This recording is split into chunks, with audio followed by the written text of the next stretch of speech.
Bienvenue sur le podcast Français pour curieux. Je suis Sandra, professeure de français langue étrangère. Et ici, je vous parlerai des aspects intéressants, divertissants ou même étranges des cultures françaises et francophones. Bonjour à toutes et à tous, j'espère que vous allez bien cette semaine. Aujourd'hui, dans notre tour de France virtuel, nous parlerons de la Champagne, une zone faisant partie de la région Grand Est. Comme d'habitude, un peu de vocabulaire utile afin de mieux comprendre l'épisode que vous allez écouter. Prospérer, c'est être dans une situation favorable, une période de croissance.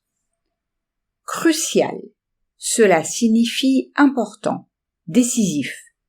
À juste titre, c'est une expression qui signifie avec raison. Une gargouille, c'est un orifice à écoulement libre d'une toiture, d'une fontaine, souvent orné d'un masque ou en forme de figure fantastique, un animal par exemple, et qui, aujourd'hui, désigne la figure elle-même. La fermentation, c'est la transformation que subissent certaines matières organiques sous l'action d'enzymes sécrétées par des micro-organismes. Éponyme, c'est un adjectif qui signifie qui donne son nom à quelque chose.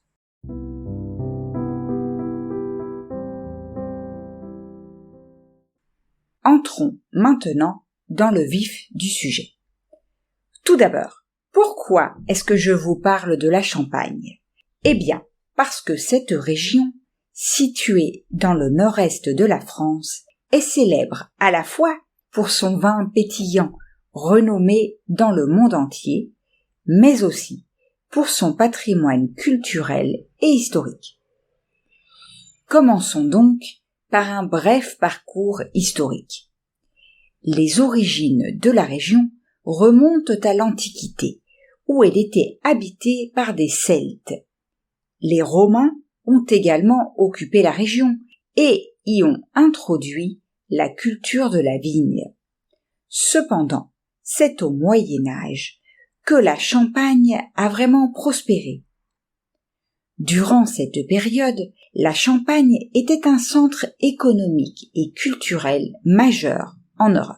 Les foires de Champagne, qui étaient des marchés commerciaux annuels, attiraient des marchands de toute l'Europe et même au-delà. Ces foires étaient cruciales pour le commerce international et ont contribué à la prospérité de la région. En outre, la Champagne était le lieu de naissance de la dynastie des Capétiens qui a régné sur la France pendant des siècles. Reims, la principale ville de la région, était le site traditionnel du sacre des rois de France. La cathédrale de Reims est ainsi devenue un symbole de la royauté française. Pendant la Première Guerre mondiale, la Champagne a été le théâtre de combats acharnés, notamment lors de la bataille de la Marne en 1914. Les tranchées et les champs de bataille témoignent encore aujourd'hui de cette période sombre de l'histoire de la région.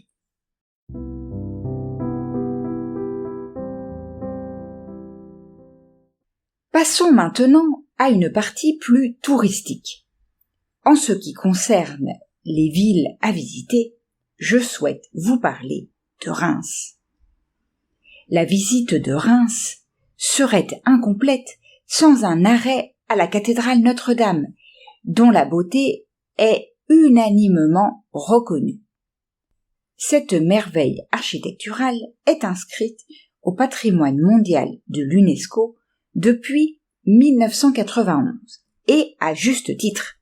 Plus grande que Notre-Dame de Paris, elle se distingue également par sa remarquable statuaire. Pas moins de 2303 sculptures ornent ses façades, dépeignant des scènes bibliques, une galerie de rois, un bestiaire et des gargouilles.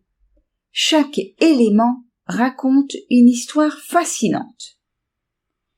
En outre, les vitraux de Marc Chagall dans la cathédrale de Reims sont des joyaux d'art sacré. Conçus entre 1974 et 1978, ils transmettent une fusion saisissante entre spiritualité et couleur.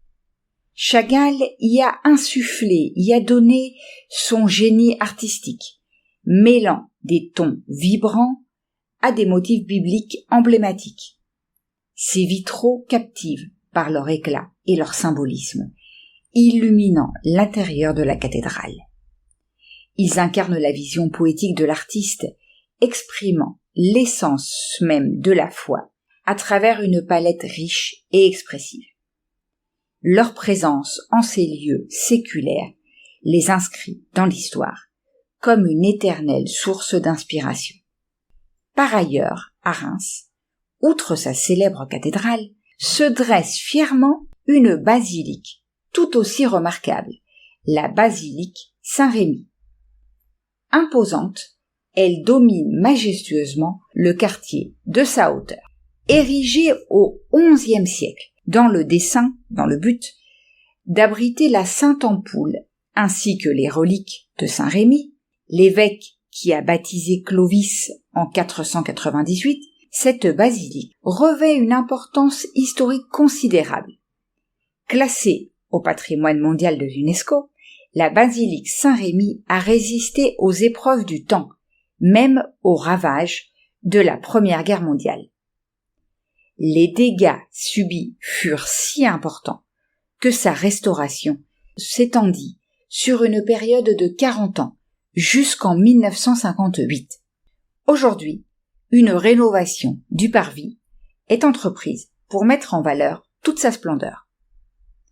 Il est également important de noter que le nom de la basilique, Saint-Rémy, s'écrit sans accent à Reims. Pourquoi ? Pour faire la différence avec le nom de l'évêque Saint-Rémy.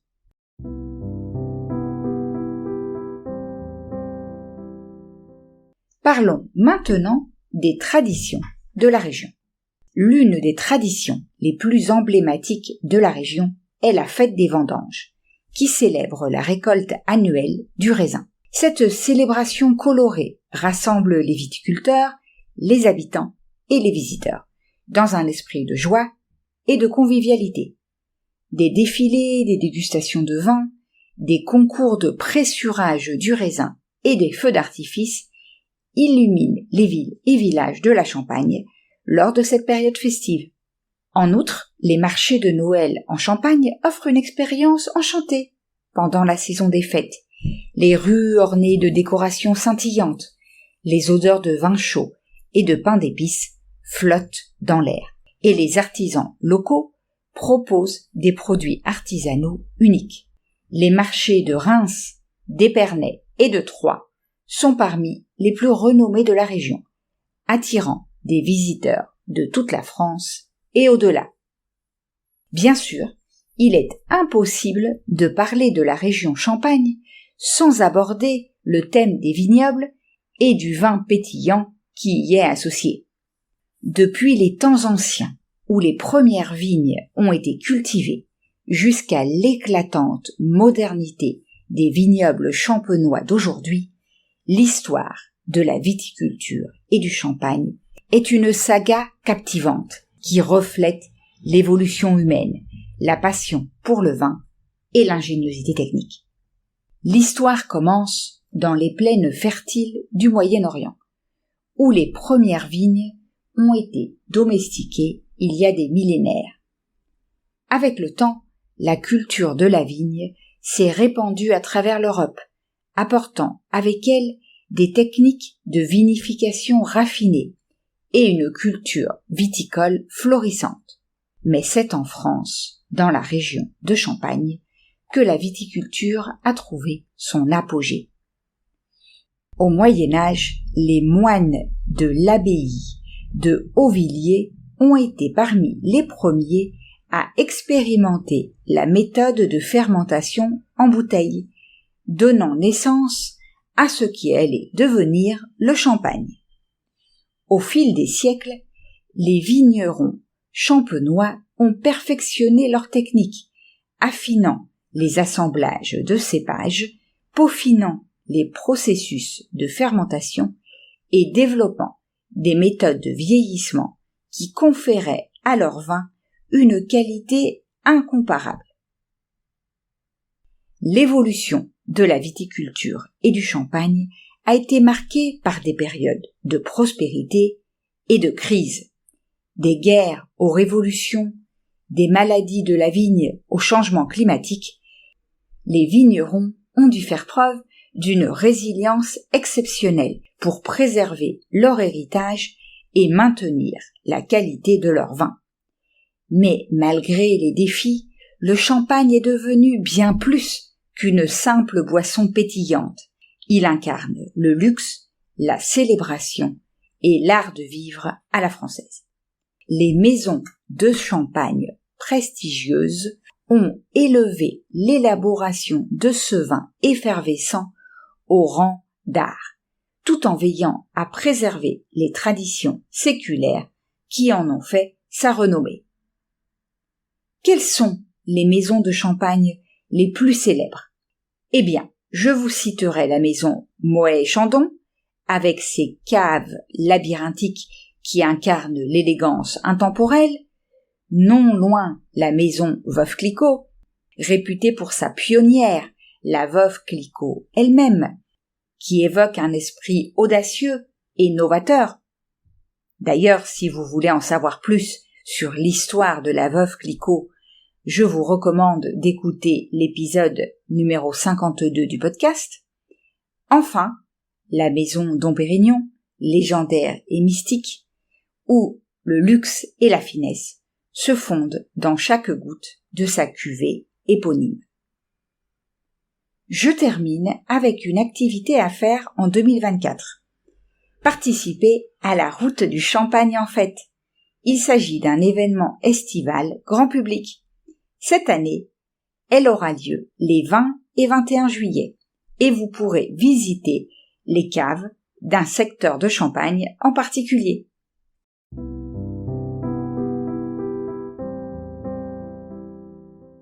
Et voilà, nous arrivons au terme de l'épisode d'aujourd'hui. J'espère que vous avez aimé ce que vous avez entendu. Si c'est le cas, je vous invite à laisser un message sur votre plateforme d'écoute préférée et à partager l'épisode autour de vous. Rappelez-vous que si vous voulez continuer à améliorer votre français, vous pouvez bénéficier de la transcription, ainsi que d'autres activités, en vous inscrivant au club Les Grands Curieux. On se retrouve la semaine prochaine pour parler du Festival de Cannes.